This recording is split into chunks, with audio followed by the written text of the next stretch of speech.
Racikan berita. Assalamualaikum warahmatullahi wabarakatuh. Waalaikumsalam. Uiwatch dan Uiwatch Plus. Hari ini kita bertemu kembali. Kita kedatangan tamu-tamu istimewa hari ini. Mereka adalah pengamat-pengamat politik baik di nasional maupun internasional. Luar biasa hari ini pemirsa. Tema hari ini adalah bagaimana mengatasi dan dampak dari ini semua tentang suhu politik yang sedang memanas di Indonesia pada hari ini. Saya perkenalkan di sebelah kanan saya telah hadir bersama-sama kita Prof. Hengki Luntungan. Terima kasih Bang, selamat datang. Assalamualaikum. Sama-sama. Senang sekali ketemu Abang hari ini. Satu lagi Bang Asrul, apa kabar dokter? Terima kasih sudah mau berkunjung ke kami. Oke pemirsa, kita langsung aja bertanya nih kepada abang kita, senior kita hari ini, Bang Hengki. Ini rame hari ini, ya. Dari Sabang sampai Merauke ini banyak sekali dari kalangan bawah sampai atas mengamati situasi kondisi politik hari ini dan sampai ke depannya. Begitu panasnya suasana ini, banyak statement-statement. Kemarin juga ada pertemuan rapat, bahkan ada mantan wapres kita yang bergabung dalam Purnawirawan Jenderal Bapak Tri Sutrisno, ya kan, mengeluarkan statement dan mendeklarasikan. Ya. Artinya sangat panas hari ini. Sampai berapa lama ini? Bagaimana menurut abang dan pandangan abang hari ini sampai ke depannya bagaimana? Silakan Bang Hengki. Terima kasih. Assalamualaikum warahmatullahi wabarakatuh. Semua pemirsa dan rekan-rekan di mana saja berada. Memang tidak ada asap tanpa ada apinya. Itu pertama, kondisi politik saat ini. Jadi kita melihat politik itu dari hari kemarin sebagai sejarah, dan apa yang terjadi hari ini adalah sejarah masa lalu, masa kemarin. Dan bergejolak hari ini itu oleh karena hasil dari kemarin jadi. Ya. Kalau bicara tentang pertanyaan tadi tentang kondisi politik, ini sudah diawali oleh bagaimana masyarakat itu memprotes kasus PIK 2. Dia bergeser dari ranah ekonomi dan kemasyarakatan tadi, dia bergeser pada ranah apa yang disebut kebijakan-kebijakan politik dengan koneksitas. Sebagaimana Pak Prabowo diterima kemudian oleh Pak Ibu Mega, saya anggap Jokowi selesai. Saya anggap Jokowi selesai. Artinya ini sebuah perlawanan psikologis. Cyber. Dan ini terjadi. Dia bergeser lagi pada kondisi ketika Pak Tri Sutrisno dengan Pak Tiasno dan Pak Farul Razi memimpin sebuah kelompok forum Purnawirawan ini untuk menyatakan sikap dalam sebuah statement politik. Ada 8 poin. Betul. Nah, tapi yang sangat tajam yang poin ke-8. Poin ke-8. Tajam sekali itu Bang. Dan itu sudah beberapa minggu yang sebelum terjadi pada saat itu. Pertanyaannya, apakah pada saat mereka meminta Pak Prabowo untuk menerima mereka, untuk menyampaikan statement politik ini, sampaikah atau tidak surat permohonan audiensi itu? Ini tanda tanya. Berbarengan dengan saat itu kurang lebih 1 minggu kemudian, apakah Presiden tahu atau tidak? Saya yakin Presiden tidak tahu. Ketika anaknya Pak Tri, yang namanya Letnan Jenderal Kunto, tiba-tiba muncul SK untuk penggantian. Betul. Wah, itu sangat hebat. sangat hebat dan spektakuler. Iya. Dan baru terjadi di Republik ini. SK keluar hari ini juga dibatalkan oleh Presiden. Tanda tanya. Iya. Pak Prabowo langsung membatalkan. Siapa yang membuat SK itu? Mau tidak mau harus Panglima TNI dan Kasat. Atas perintah siapa? Sehingga saya punya keyakinan Bapak Prabowo tidak tahu perintah siapakah ini. Saya mencurigai bahwa Jokowi sedang bermain. Dan ketika Pak Prabowo membatalkan SK itu, maka habislah, selesai Jokowi. Lalu, bagaimana politik ke depan ini? Saya tidak katakan TNI terpecah. Tapi analisis semua purnawirawan ini sudah terpecah. Dengan menyampaikan narasi bahwa saling menghormati. Contoh, Persatuan Purnawirawan Angkatan Darat, Angkatan Laut, Angkatan Udara menyatakan sikap bahwa mereka bukan organisasi politik. Itu benar, nggak salah. Tetapi mereka menghargai sikap dari forum Purnawirawan tadi yang dipimpin oleh Pak Farul Razi dan Pak Trisutrisno. Ya, monggo, mereka tidak membantah menyikapi itu. Tapi secara organisatoris adalah pemisahan antara masing-masing organisasi dengan anggaran dasar rumah tangga yang berbeda. Ada artinya berbeda. Nah, pertanyaan tadi, kondisi ke depan bagaimana? Dengan adanya ini, aku yakin kondisi ke depan ini, jika Pak Prabowo tidak menyikapi persoalan ini dan menerima purnawirawan dan memberikan pendapat kemudian diberikan advisor, maka negeri ini akan berantakan. Yakin Bang? Sangat yakin. Ya. Kenapa? Karena memang, sorry Bang, isu berkembang di luar sana sekarang ini saya baca itu TNI terbelah dua nih Bang. ya. Menurut Abang bagaimana? Saya punya apa keyakinan. dampak dari situ ada Bang? Dampak ini terjadi oleh karena pernyataan tadi. Kemudian dampak lebih parah lagi ketika Pak Kunto digeser. Pak Kunto adalah jenderal aktif. Dan dengan jiwa sabta margaisnya, nasionalismenya, dia berani menegakkan sebuah pendapat yang benar-benar ABRI yang nasionalis adalah ABRI yang sabta margais. Nah, ya, sehingga tidak terlepas dari beliau adalah darah dagingnya Jenderal Trisutrisno. Betul.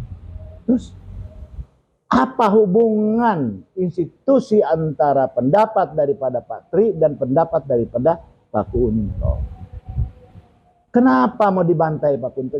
Lalu yang menggantikan itu siapa? Mantan ajudannya Jokowi. Bintang 2 loh. Ini anak kecil aja tahu kok. Iya. Jokowi mau bermain seperti apa?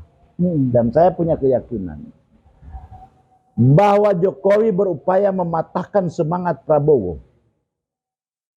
agar Prabowo tidak sampai 5 tahun out dan digantikan oleh Gibran. Dan jika itu terjadi, maka Republik ini akan berantakan. Kira-kira begitu. Bang. Satu hal Bang, satu pertanyaan lagi. Apakah Bang melihat ini benar-benar ada dua matahari Bang, matahari kembar? Kalau begini caranya Bang. Ini jelas ada matahari kembar. Sementara matahari yang sebenarnya ini tidak tahu kok ada matahari yang satu. Ini the shadows. Nakal. Jokowi nakal. Lah, presidennya kok Prabowo?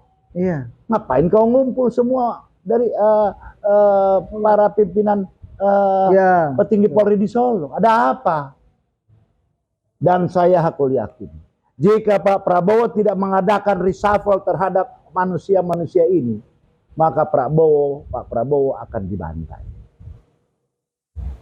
Karena ini kan mainan dari dalam, Pak. Ya. Pembusukannya dari dalam dan pengkhianatannya dari dalam. Sehingga siapa-siapa yang harus dibawa di reshuffle. Saya punya keyakinan itu, Pak. Saya menunggu 100 hari ketiga. Pak Prabowo akan mengambil sikap dan menyikapi bahwa ini manusia-manusia yang harus diganti. Saya tidak perlu menyebut. Anda tahu Bang di luar semuanya. Bisa bayangin jiwa korsanya itu dia tercemar oleh karena premanisme. Ya, mengajak, melecehkan, menganggap enteng terhadap seorang jenderal. Ya. Beberapa jenderal. Ada apa? Jadi jiwa korsanya di mana? Saya ingin mengetuk pintu hati daripada purnawirawan. Mana jiwa korsanya? Kok ormas saja punya jiwa korsa? Masa TNI Polri nggak punya jiwa korsa? Nah ini persoalan. Sehingga kalau kita melibatkan orang sipil dengan kekuatan yang tidak efektif dan tidak bermoral dan tidak santun, nah, saya ingin tahu Detasmen 81 yang dibentuk untuk apa? Ya. Kenapa tidak bikin lagi Detasmen 2025? Agar kita ini ingin sejahtera, ingin bahagia. Sebagaimana pesanan daripada Undang-Undang Dasar Indonesia, Undang-Undang Dasar Republik Indonesia. Welfare society. Masyarakat sejahtera. Kalau masyarakat sudah sejahtera, maka welfare state akan terjadi. Itu saya kira. Jadi kedepannya saya hanya membutuhkan bagaimana Pak Prabowo akan menyikapi ini dalam 100 hari ketiga. Dan ini harus disikapi sebelum Indonesia menjadi bubur. Kita berharap Indonesia akan menjadi Indonesia emas.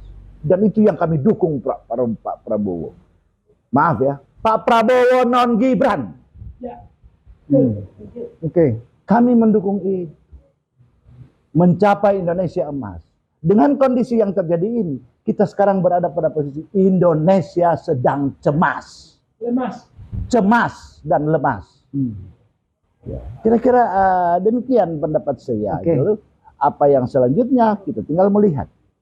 Ya, monggo silakan. Terima kasih Bang. Wah, tegas, sangat tegas. Tugas, tegas, dan semangat, exciting sekali. Oke, selanjutnya Bang Hasro. Pandangan Bang Hasro. Seperti Abang nih kan juga pengamat politik. Abang benar-benar melihat dan mungkin punya pendapat bagaimana melihat ini. Silakan Bang. Terima kasih. Assalamualaikum warahmatullahi wabarakatuh. Waalaikumsalam warahmatullahi wabarakatuh. Saya sudah mendengar Pak Hengki Lumpunan masih shock. Mungkin saya lebih keras menyikapinya. Kenapa? Pertama, Jokowi ini pengkhianat. Saya katakan. Mengapa pengkhianat? Sewaktu 17 Agustus dia berpakaian Amangkurat. Nah, iya betul. Amangkurat 1 itu adalah pengkhianat. Kalau tahu sejarah, yang semua pakai daerah. Yeah. Siapa yang mendesain? Memang betul dia pengkhianat. Sehingga dia dibunuh. Amangkurat itu yang telah membunuh ulama 5.000 dahulu di Jawa ini. Di kerajaan Amangkurat. Makanya dia dibunuh oleh ulama juga. Itu Amangkurat. Dari waktu 17 Agustus, saya sudah berdiri dari awal kenyataannya dia pengkhianat. Mengapa pengkhianat lagi? Kepres yang dia keluarkan untuk memproteksi turunan PKI dengan impres. Jadi yang korban itu TNI akibat G30S. Itulah saya tahu memang benar dia anak keturunan PKI dan didikan PKI yang masuk tanpa orang mengetahui, tapi orang tahu. Tapi bangsa ini adalah bangsa aji mumpung. Kenapa? Saya dan Madam sudah belajar. Kesempatan kena duit. Duit. Wanipiro. Jokowi nggak berduit. Sedang calon aja dibayar oleh asing. Itulah yang dinamakan 9 naga. Yeah. Amerika aja bisa kacau. Siapa yang buat Amerika? Waktu si Clinton. Tahu nggak? Nggak tahu kamu kan? Kamu di Amerika. Yeah. Itulah uang dana kampanye si Clinton. James Riyadi waktu itu. Banknya. Dikasih sama si James Riyadi. James Riyadi. Akhirnya dia dipersoalkan katakan tidak boleh masuk ke Amerika. Betul. Ingat sejarah. Sejarah mesti tahu. Jadi saya bilang Jokowi itu pengkhianat. Oke. Berarti solusi bagaimana? Solusinya gampang. Prabowo tidak paham politik. Tapi dia yang ketua. Pertama dia buang lingkungannya dia. Yang menjerumuskan dia. Yang memberikan advice. Yang kedua, yang namanya demisioner. Tahu demisioner nggak? Iya. Apa? Oke bang. Tahu nggak? Nggak tahu saya kasih tahu. Nggak tahu. Iya, kosong bang. Demisioner, setiap dia jadi presiden, siapa jadi atau ketua, habis perpindahan jabatan ketua, itu semua ketua yang terdahulu pengurus demisioner. Jadi dia jadi presiden, seluruh menteri-menteri itu demisioner. Kenapa menterinya Jokowi ini pengkhianat ini masuklah ke tubuhnya Prabowo yang dititipkan oleh Jokowi. Ini yang mempengaruhi sehingga larut. Prabowo terobsesi. Itu dia tidak boleh pakai. Itu kedua. Ketiga, seluruh aparat yang ada sekarang ini seperti apa? Kapolri dia copot. Sudah itu KPK dia ganti. Habis itu siapa lagi? Tahu? Jaksa Agung dia copot yang berhubungan dengan masalah hukum. Ketua Mahkamah Agung dia copot. Ganti semua bang ya? Ya harus. Wajib. Wajib yang baru. Wajib. SBY aja juga nggak ngerti. Diprotes sama Yusril. Siapa yang ngerti? Yusril dituntut oleh Jaksa Agung. Dia buka aja sedikit sama Yusril, ngerti dia tentang hukum tata negara. Copot Jaksa Agung. Ya berarti kan dia orang demisioner. Oh dipakai. Betul. Jadi ini harus dia copot, dia berhentikan. Bentuk orang baru. Begitu juga aman negara ini. Satu lagi yang terakhir itu adalah anaknya si narkoboy yang dikatakan orang narkoboy, si Gibran. Menjatuhkan harkat martabat dirinya Prabowo. Termasuk saya, malu saya. Kalau saya keluar negeri, nggak ada yang lebih bagus loh. Malu betul. Sebagai anak bangsa saya. Betul. Kok begini? Sama juga dulu halnya dengan Gus Dur. Saya malu.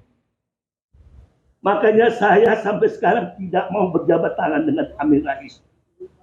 Saking poros tengah yang dibentuk sama dia. Kenapa? Dia meniaya Gus Dur dan dia meniaya anak bangsa. Itu yang saya nggak suka sama Amin Rais. Dekat, nggak mau saya salam sama Amin Rais. Nggak suka perilakunya tuh.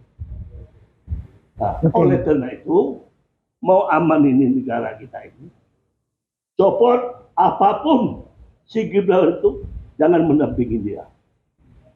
Yang dari Jokowi ini, adilin Jokowi segera. Betul. Jelas-jelas itu penipuan, pembohongan publik.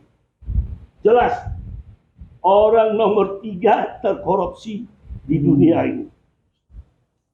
Apalagi kalau membaca peristiwa, mendengar si Karen 1.600 triliun korupsi itu. Perintah Jokowi. Apalagi Pertamina hampir 1.000 triliun di era Jokowi. Erick Thohir Jokowi ini sama kelakuannya. Boy Thohir, Erick Thohir. Ini harus diberesin. Tapi itu perintah dari Jokowi ya? Dari perintah dari siapa lagi? Makanya Prabowo ini, kalau secara orang Islam melihatnya, ada satu ayat yang saya petik. yaitu katamallahu ala qulubihim wa ala absarihim risawatum walahum azabun azim. Jadi mata dan pikiran dan telinga tertutup. Mudah-mudahan dengan omongan orang, kritikan orang, dia dapat hidayah. Insyaallah Bang. Kita doain Bang sama-sama. Karena dia genetik dari bapaknya yang saya dukung 2 periode. Karena dia tuh anti korupsi bapaknya. Iya. Soeharto saja waktu berkuasa bapaknya jadi menteri. Sumitro, Iya. dia sebutkan 30% makapnya proyek-proyek geger Republik ini. Dan sedangkan Prabowo udah tahu. Dan dia cinta kepada petani, cinta kepada nelayan, rakyat kecil. Kok jadi begini? Memang kemarin ini, yang dulu itu Prabowo itu sebenarnya menang. Kalau diteliti, karena dikadalin, 2019. ditipu. Sewaktu lihat di TV itu, kan mati TV Metro itu. Disitulah permainannya. Ini curang.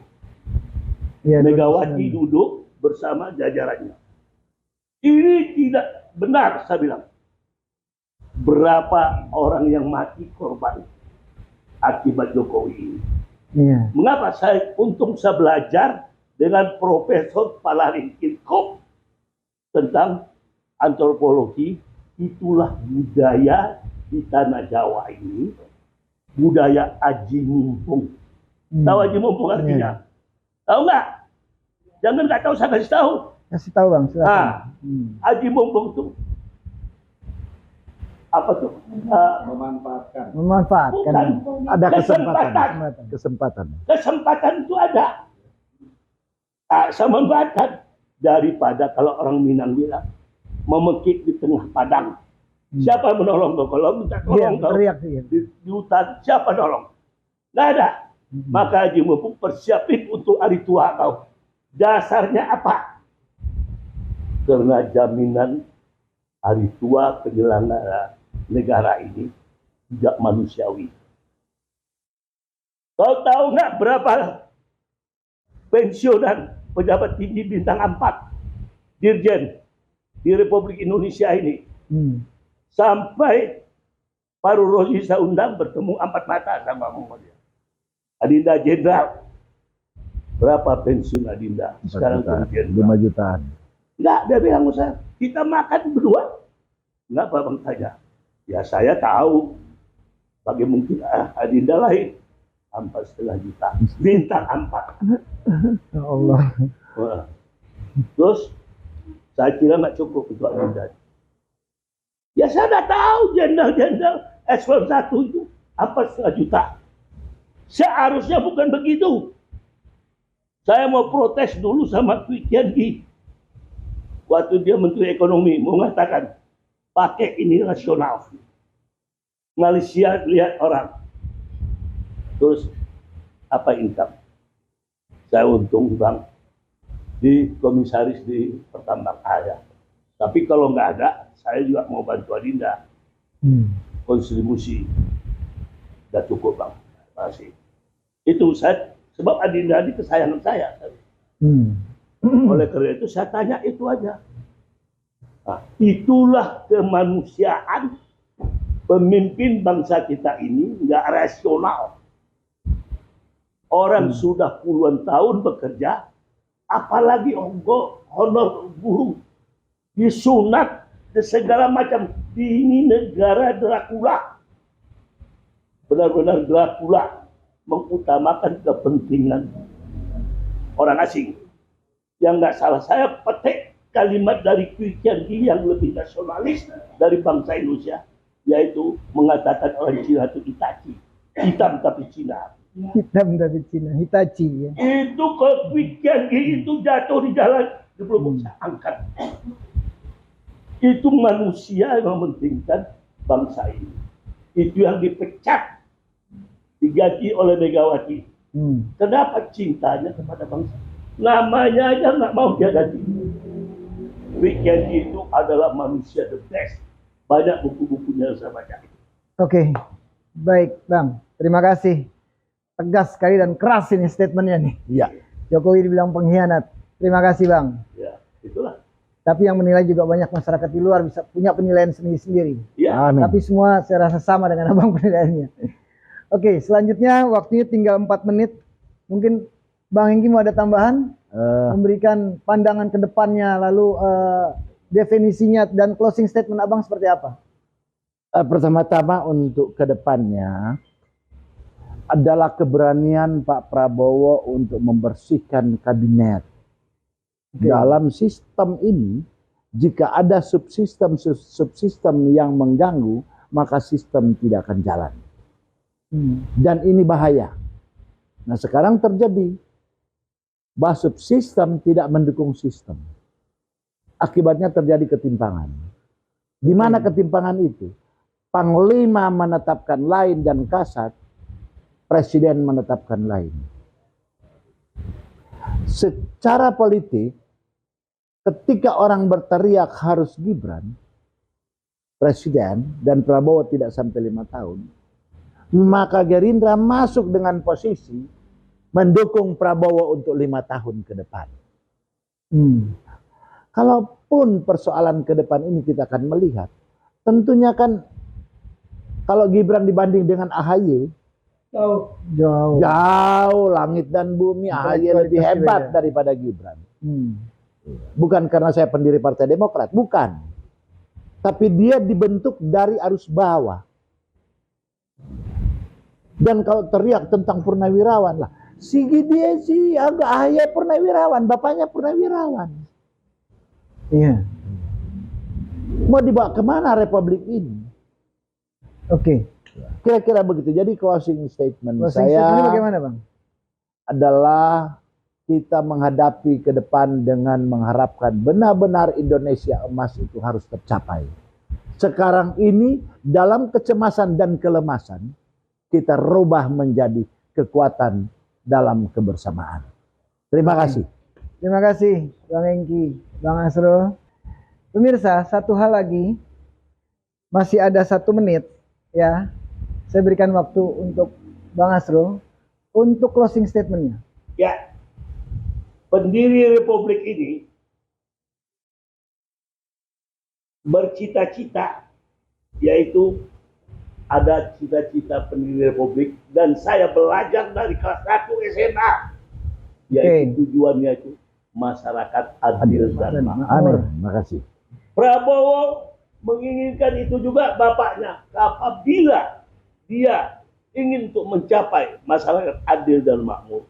Lingkungannya itu dia rombak. Dari Jokowi dia buang, tuntut rezimnya Jokowi yang terlibat menghancurkan negara Republik Indonesia. Bukan uang nenek moyangnya, uang kita anak bangsa yang dipungut pajaknya 82% APBN itu dari pajak rakyat Indonesia. Terima kasih. Itu baru ini bisa keadilan dan kemakmuran tercapai. Amin. Oke. Itu aja statement saya. Oke, terima kasih. Begitu tegas. Luar biasa, senang banget ya.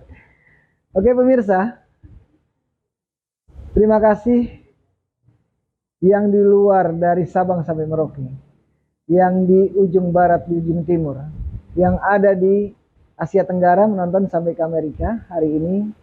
Saya ucapkan terima kasih. WeWatch akan hadir kembali dalam waktu yang akan datang. Saya Vicky Balfas. Assalamualaikum warahmatullahi wabarakatuh. Terima kasih Bang Hengki. Bang Asrul, terima kasih. Hebat.